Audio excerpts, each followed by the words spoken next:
Hi, I'm Joey Backrack, and I'm an alcoholic. I'm Juliana Joel, and I'm a normie.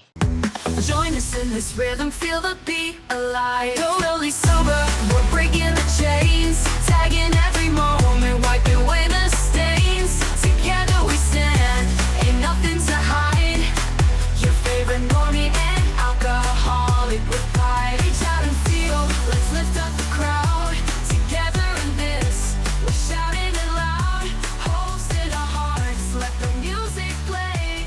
Champion our lives, this is the And way. today we have a very special guest who introduced herself, and I've had the pleasure of getting to know you over the course now. Can you believe it's actually already been 2 years? This is the first time that I was a guest on your show. Has it been 2 years? Yeah, it was summer of 2021. So it'll be 3 gosh. years come, oh my God, no, it already passed. It's been 3 years already. Wow. It's crazy.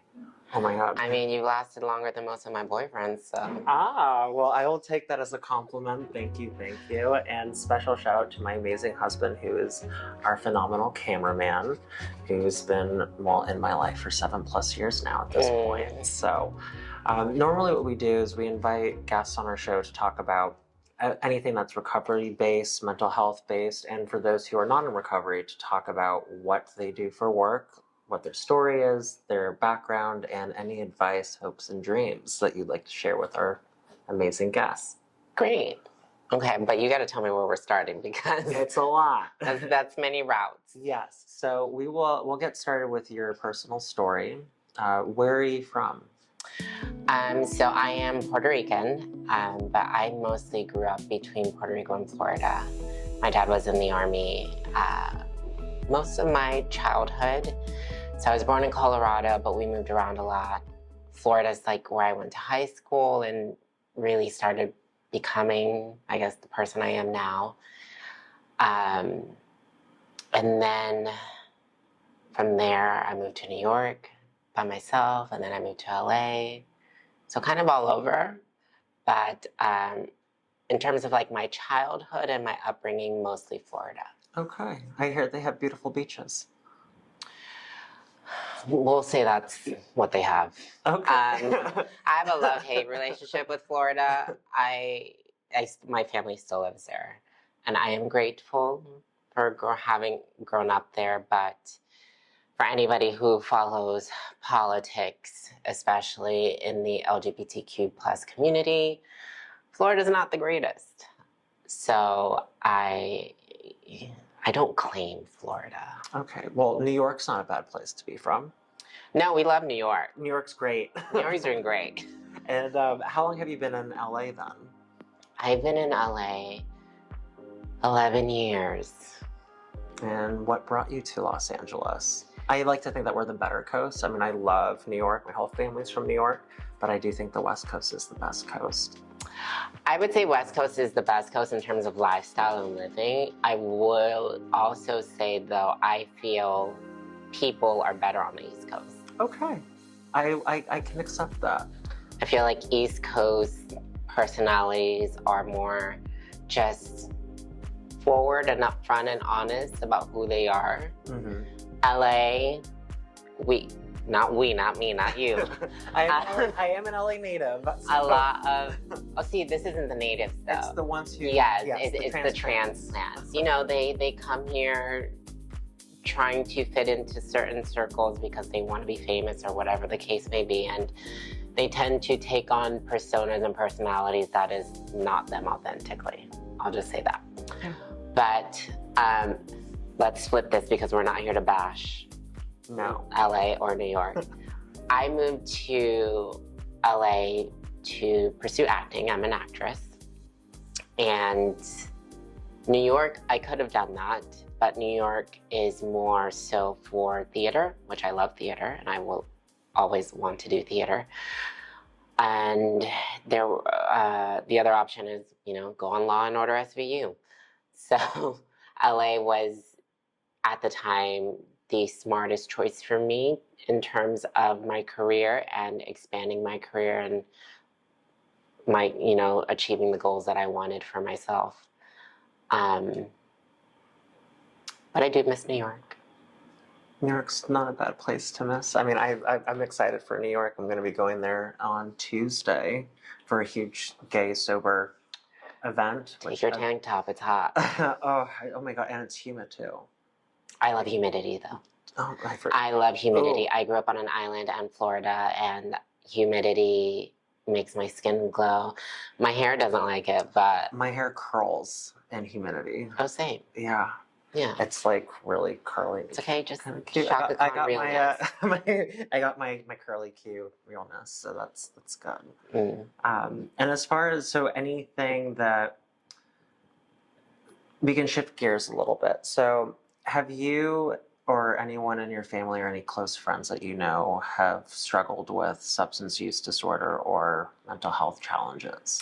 I know it's a loaded Absolutely. question. Absolutely. I won't say who specifically, just Totally fine. because I don't know. I feel weird telling a story that's not mine, and they are someone very close to me. But let's just say I had a huge impact on my childhood, who I am now as a person, having experienced and still experiencing them and their journey and struggles through it.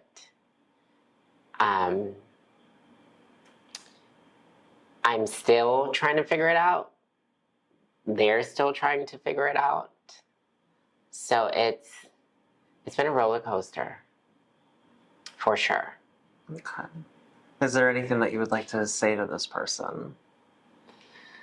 Oh gosh, don't make me start crying on here. I can't make any promises, but what would you Gosh, say? now I have to be very calculative on how I say this and how I frame it to, again, not give away too much information as to who this person is. I'm very good at these interviews. You can't catch me slipping. I'm not trying to, this isn't a gotcha. No, I know, That's I know, not who we absolutely, are. I know. I would say to this person that I guess I would want them to know, based on who this person is to me in our relationship, I don't blame them, that I love them even in the moments that they think that because of their actions I might not love them,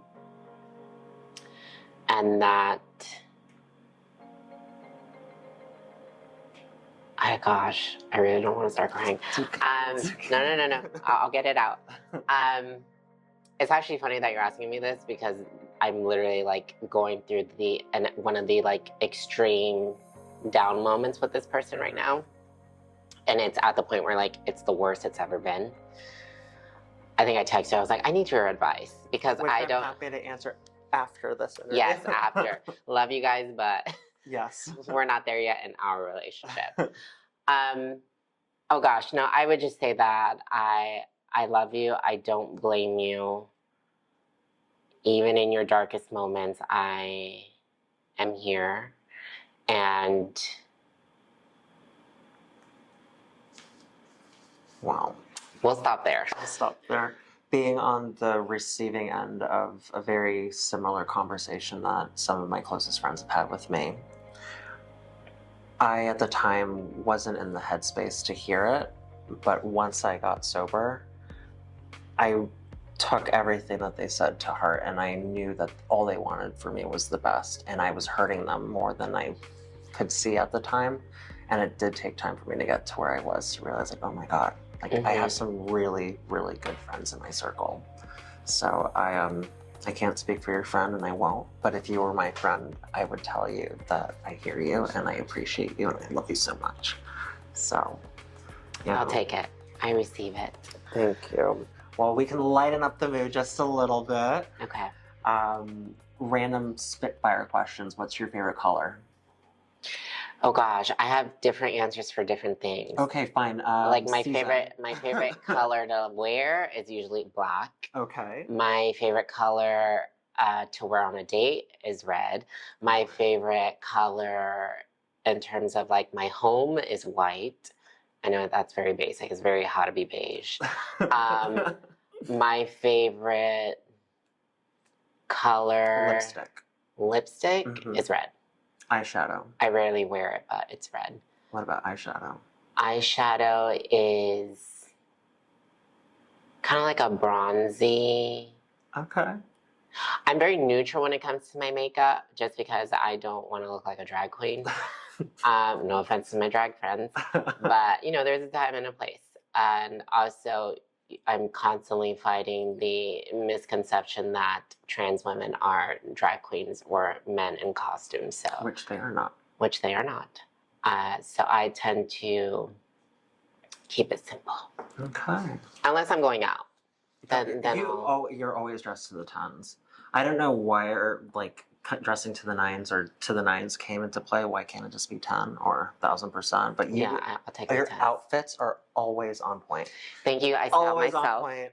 You style it yourself? I style myself because I refuse to pay someone an extra $2,000 for what I can do myself. For free.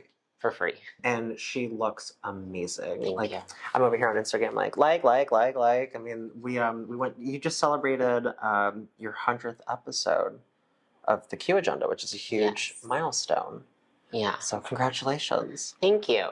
Yeah. It's been quite the journey with that little show that could. Yeah, and it's done very well. So I mean, it's huge that you got recognition from the city of West Hollywood, the mayor. Yes. Who we interviewed, that you will see the episode coming out very soon. John Erickson. So congratulations. That's a huge accomplishment. It was kind of bizarre, and obviously I knew it was happening. It didn't really hit me until we were like standing next to him, like holding the scroll or whatever you call it, and I kind of was in my head the whole time, like, what does this mean exactly? Like, do I get a key to the city? Like, how big is this? Because if it's just a piece of paper, no, I'm just kidding. No, it's a huge deal, and it's something that we received one also for Rainbow Hill Recovery, and it's like it's like, look at us, I know, we're twins, right? We're tearing up the town safely. But yeah, and it being Pride Month also, it's coming to an end. It is. Did you have a successful Pride Month? Do you want to have a real conversation right now? Yeah, I mean, I struggle with Pride Month. Okay. I really do. This has probably been my most quiet Pride Month in terms of activities I've done in my own personal life with just friends, activities professionally, any like Pride campaigns I've agreed to do or appearances or anything like that. This year I kind of just said no to the majority. I love Pride. It's necessary. That's not what I'm saying. I just needed a break and a moment to myself. I feel like Pride comes around and our community tends to sometimes deviate a little on the purpose and meaning of Pride. And, you know, we can get a little messy. And honestly, what really helped, like, open my eyes to this is it wasn't last year, maybe like 2 years ago, Spain invited me to go to Pride in Barcelona. Oh, it's not Barcelona. I've been corrected quite a few times.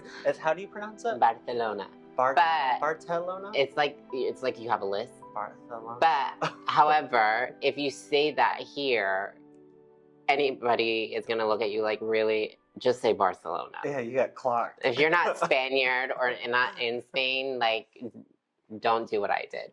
I was being obnoxious on purpose.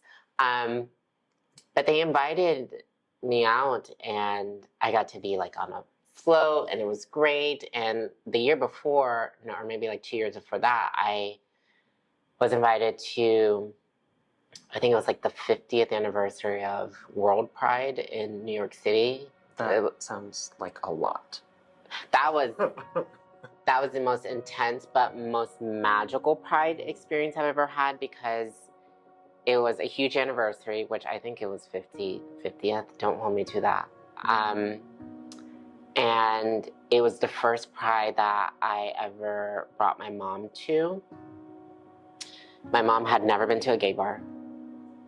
she's obviously met gay friends of mine, but had never been to a gay bar, never been to a pride parade, never saw a drag queen perform, like none of those things, which is, you know, a Sunday morning for us.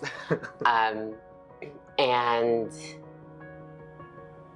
it was just crazy to experience it through her eyes, not just in the sense of her experiencing the community, but experiencing how my life had changed. Because in that certain scenario, I grew up mostly between Puerto Rico and Florida. I grew up very poor. My parents are Catholic. My dad was military. I had to go to a Christian conversion camp when I was young. So I've had quite a journey. And fast forward to have my mom there, who is obviously now very accepting of me and celebrates me. And also have her witness how people were reacting towards me in terms of my career and the success I had achieved at that point. And it was just bizarre for her to see me doing like meet and greets and being backstage with like Lady Gaga, and she performed that year. And all these people who she'd only seen in magazines and TV, and also celebrities who she's always been a fan of that are now like personal friends of mine. And now she's like sitting there watching us have a conversation. It was just like her mind was blown that I had created this life for myself. And for me as a trans woman to have my mom there, and I took her to Stonewall. They invited us for an event, and that Stonewall actually ended up being her first gay bar ever, which was pretty iconic. Yeah. And again, as a trans woman, that's like the ground for so much of what we have now in terms of pride and our rights is because of the Stonewall riots and, you know, iconic trans women like Marsha P. Johnson and Sylvia Rivera, who basically make my life possible. Anyway, to have my mom there and experience all of that, and for me to experience it through her, was one of the biggest moments of my life. And also she loved it because she got spoiled. She had car services, backstage access. She got very spoiled. She was like, oh, I can get used to this. I'm like, I'm sure you can, but don't, because your flight leaves in 2 hours back to Florida. Not a long flight though. No. So it was great. That pride was great. And then again, went to Barcelona and experienced pride there. And it was so family oriented. And I personally, and this is no shade to my community, I just think there's a time and place for certain forms of expression. And I feel like sometimes pride tends to go very sexual and sexually driven, which I get it, it's fun, but I'm just like, let's save that for the nighttime activities. Like, why do you have to have your bare ass in front of a 3-year-old child? At a parade? No shade, listen. No shade. So I struggle with pride sometimes because I'm just like, right, then obviously be yourself. We weren't allowed to express ourselves for, you know, years and years and years. But now let's class it up a little. Yeah. At least before lunchtime. Yeah, we worked West Hollywood Pride this year in the sober section called Sizzle. So it was really fun, and we were able to talk about the work that we're doing here at Rainbow Hill Recovery. And it was so bizarre, but literally like both Saturday and Sunday at 7 p.m., all of a sudden the tone just totally changed. It was like, it was time to party, everyone's getting drunk. We're like, okay, we gotta wrap up. Yeah. Unfortunately, a few of the booths got ransacked on Saturday night. By gays? By people who had something that they wanted to steal, I guess. I mean, they stole from... It better not have been y'all. No, we were lucky. We were smart. We actually packed all of our merch the night before, and we brought it back home, and then we set up the next day. So we did not get ransacked. It was amazing. But on the topic of just wanting to do something for yourself, I think it's important, and especially I can't even begin to imagine the pressure that you are under in just the day-to-day life expectations, what people expect of you. How do you know when it's time for you to put your foot down and say, actually, I'm not going to do this because I need to put my well-being first? Oh, I have no problem with that. I am one of those people, no is my favorite word. I don't care if you're offering me a check. I have no problem saying no. And especially when it comes to Pride, you know, a lot of corporations reach out and brands reach out to do collabs and all these things. And I just side-eye them like, show me one gay person or one trans person that you've like put on the face of your ads or like hired before Pride. Mm-hmm. You haven't, and now you want to just so that you can use me for the next however many days are in the month, and then we're not going to talk to you again. Yeah. And then in terms of just advocacy as an out trans person, honey, my pride shows every day I wake up and choose to get out of bed and walk out of my door. With the way things are going in this world and this, you know, culture, or this climate politically in our society, they're coming after us night and day. And it's, you know, it's advocacy, us just existing in the world. I'm not saying that's enough. I'm not saying that's not enough. I'm not saying you shouldn't do more. I'm just saying that in those moments where you need to take care of yourself, you should not feel any guilt for wanting to just say no, even if it is pride related. Yeah. Because you showing up every day in your life as yourself authentically in itself is pride and advocacy. I could not agree with you more. I'm a firm believer, and I got this from my therapist a long time ago, about making sure that your glass is always half full. Because if it's not, and you're too concerned about making sure that everyone else's is full, you end up not being able to take care of yourself, and then you're not able to help anybody. See, but I can't even do half full. I need it to be full. Full, but then what happens? There's something called burnout. Well, no, because what overflows is from you guys. Yeah. Oh, okay. But my cup, for me, has to stay full. Oh, well then I am envious of that. I would love to be able to have my cup be completely full, like all the time. Sometimes I mean, it's not full every like, day. Sometimes I'm running on like drips of water, but I am still pushing. But then I have my days I'm like, I am not going into work. I need to take the day off. Yeah, but drips, that's below the half full line. That's the Molly, you and Danger Girl. Yeah. So you can't do that. No, it's something that I'm actively working on, and I'm very transparent about that. So this is the fun part of the interview where you get to turn the questions out onto me. Oh gosh, Yeah. I was not prepared for this.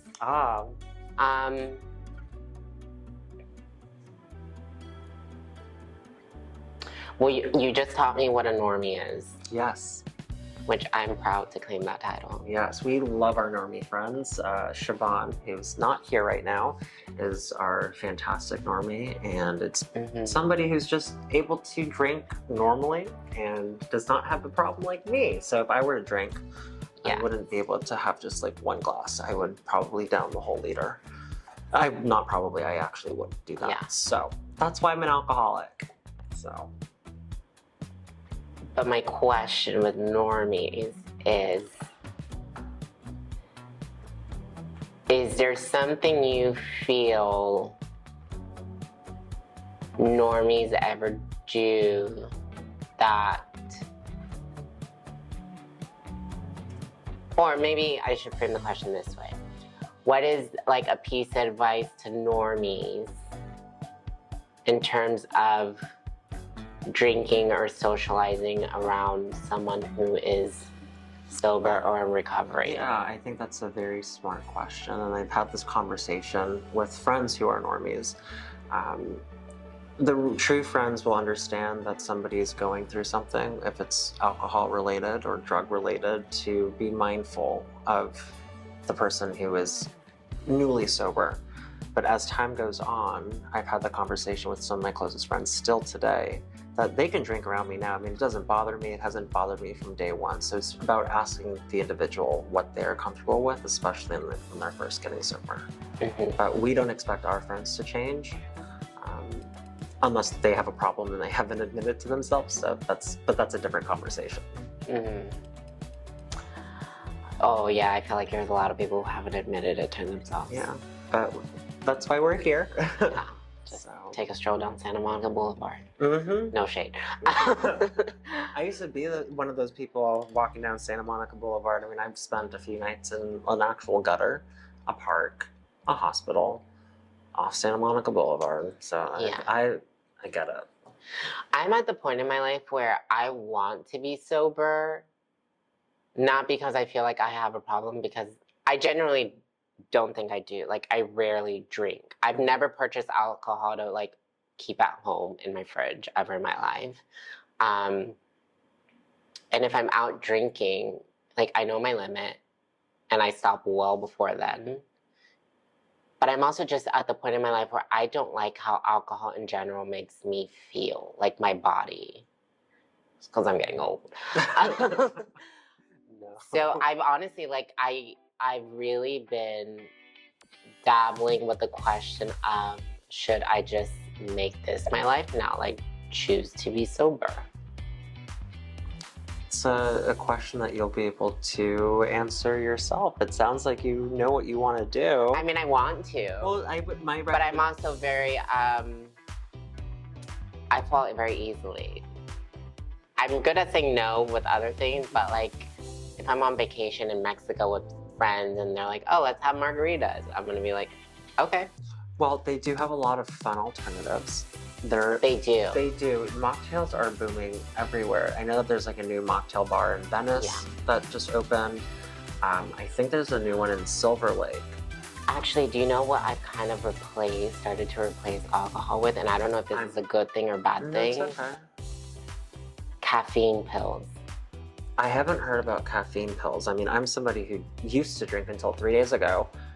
5-hour energies in the morning. Oh, see, I don't drink any energy drinks. I don't drink sodas. I didn't even know caffeine pills were a thing. Yes, and again, don't like go out and buy them now because I said it. Yeah. Because I don't know the medical repercussions of it, but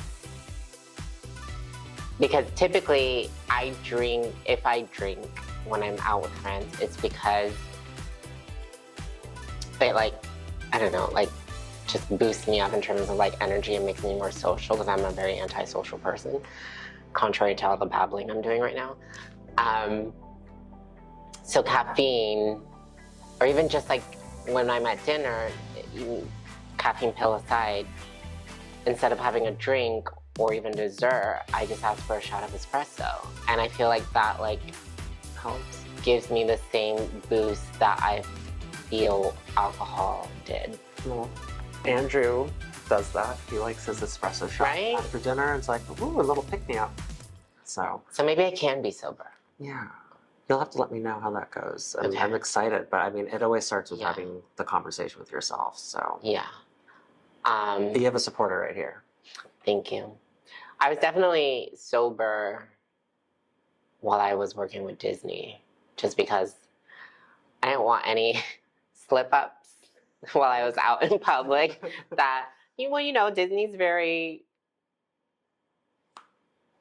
I'm not going to finish that sentence because I still want to be employed by them.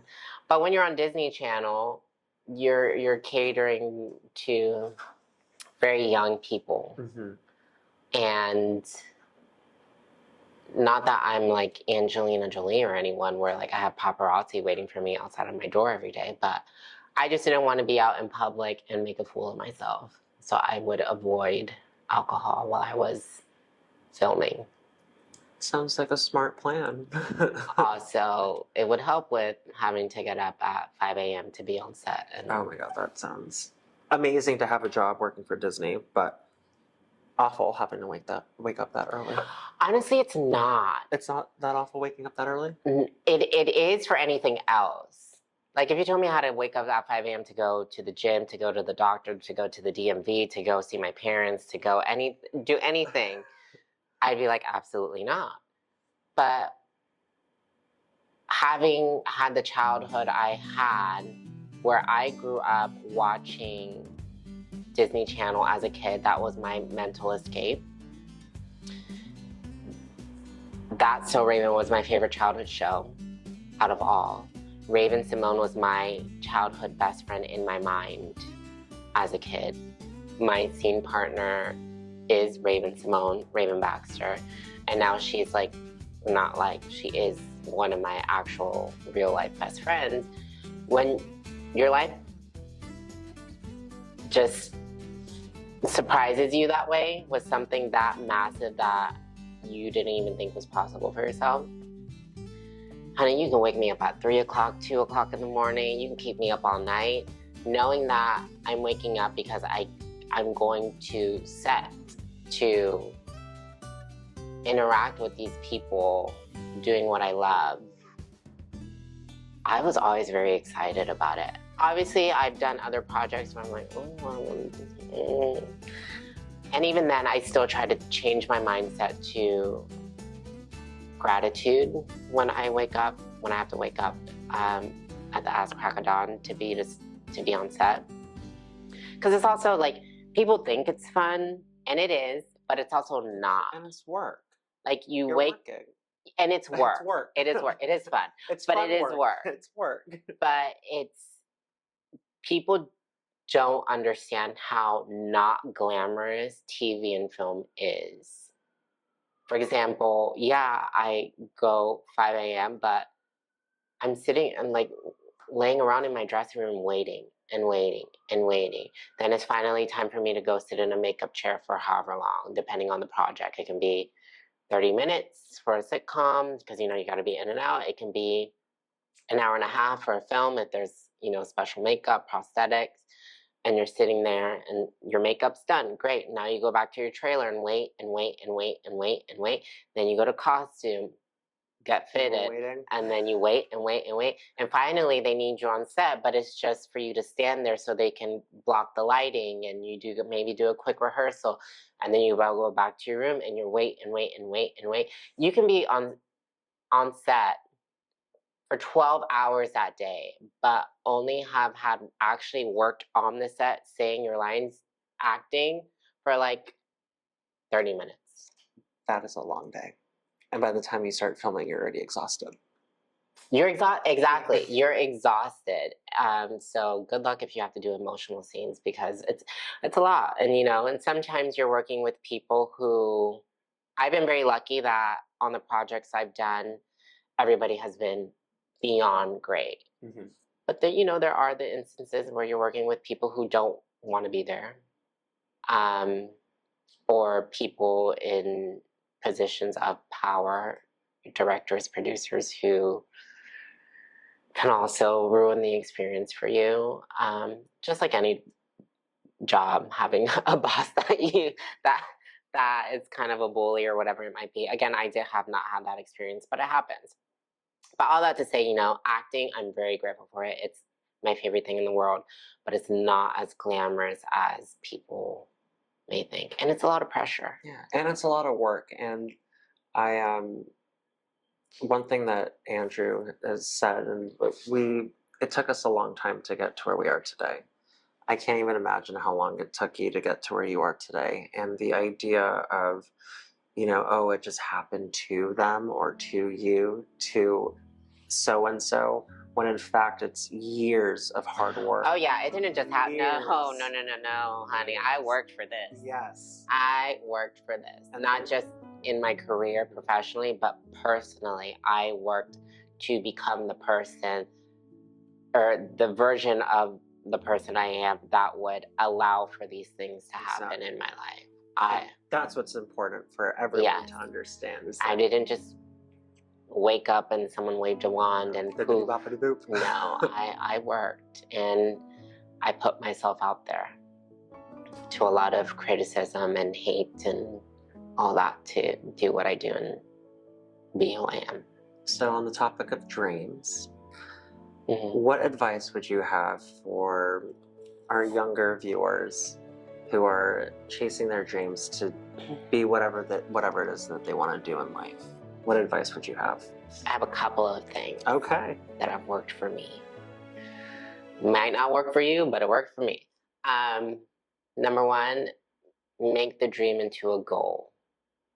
So then that goal has a plan attached to it. Yes, it's great to dream and daydream and manifest, but at some point you got to pull all that out of your head and like put it on paper, write it down, and create steps to achieve those things, because no one's gonna do it for you. So that's number one, make your dream into a goal. The other is, do not ever let anybody, anyone, anything, any situation tell you that your dream is not possible. And I'll take it further, that your dream is not possible because whoever you are, whatever your identity is, no one like you has ever done it before, or they've never picked someone like you to do it before. Because I'm a testament to that. I, for my entire life, was like, I can't be on Disney Channel. Like, A, I'm too old. I won't say my age. I play young. A, I'm too old to be on Disney Channel, so that's out. Because, you typically have to be like 10, 11. And even if that wasn't the case, I'm trans. They're never going to hire an out trans person to be on Disney Channel. They, let alone have, I think maybe once, but maybe not. Maybe it was another Disney platform. But I think on Disney Channel, I don't even think they've like spoken the word gay. Maybe they have. Don't hold me to that. They probably have by now. But when I was a kid, they for sure hadn't. Let alone like have an out gay person as an out gay character on any show or movie. So for me to have seen that, I told myself, okay, you're trans. Like, they're not gonna hire you. They don't have any out trans people or out trans characters on Disney Channel. And then poof, they create the first one, and I get to be the first one. Again, on a version of my favorite childhood show. So, do not let anybody deter you from what it is you want to do because they don't think you can do it because of who you are or what your identity might be. None of that matters. Your life is your life. Your life is your movie. You're the star of it. You get to cast it, recast it the way you want. You get to write it the way you want. You don't know how it's going to end, but you have every choice in writing it up to that point. So go for it. And then what was the third? The third one is always be honest with yourself about who you are. Whatever it is that you're trying to achieve in your life, whatever your dream is, if you truly feel that is what you are meant to be doing, it won't enter into your life until you authentically align yourself with who it is you are in every aspect. And you got to own the good, the bad, the ugly. Mm-hmm. Also, so no one can use it against you. Amen. Yes. Because that's what I do. You're not going to catch me tripping. You want to write that little article about me? I already wrote it. Here it is, with my picture that I approved. Yeah. But yeah, like everything that you want in your life, it won't happen until you're really ready for it. Or it will happen, but if you're not ready for it, it's gonna slip out of your fingers. My life didn't change until I truly sat down with myself and I boo-hoo cried with myself, making myself acknowledge the good, the bad, and the ugly that I saw in myself. And owned it and saw the beauty in the good, the bad, and the ugly, and the humanity in it, in all of it. And truly, from that moment, it's when my life just catapulted in terms of my career, because I was ready for it. Yeah. You're ready for all the good things that were happening, Yeah. the hard work that you put into it. The hard work. And if your dream is to be an actor, don't do it. I'm kidding. No, do it. But just know it's one of the hardest industries to be in, because this industry is 97% rejection. I don't care how pretty you are, how talented you are, you can give a Meryl Streep level performance. You will still hear the word no, and you have zero control over it. And it's over things that you can't control. You might be too tall for a project, too short, your eyes aren't the right color, you're not skinny enough, you're not big enough. In my case, I've had auditions where I've been told you don't look trans enough, whatever that means, or for a cis character, you're not cis enough. So if you're gonna be an actor, and especially if you're an actor who is a part of the community, the LGBTQ+ community, we deal with so much rejection as it is, in terms of family, friends, dating, our own government telling us we don't deserve basic human rights, on such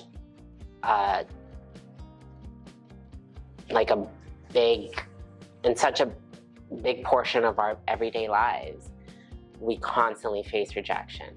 So to choose a career that is even more rejection on top of that, you have to really want it. And you'll only survive it and succeed in it is if you, again, own who you are. Because then, doesn't matter what anybody says, doesn't matter how many no's you hear, you'll just brush it off and keep pushing until your moment comes.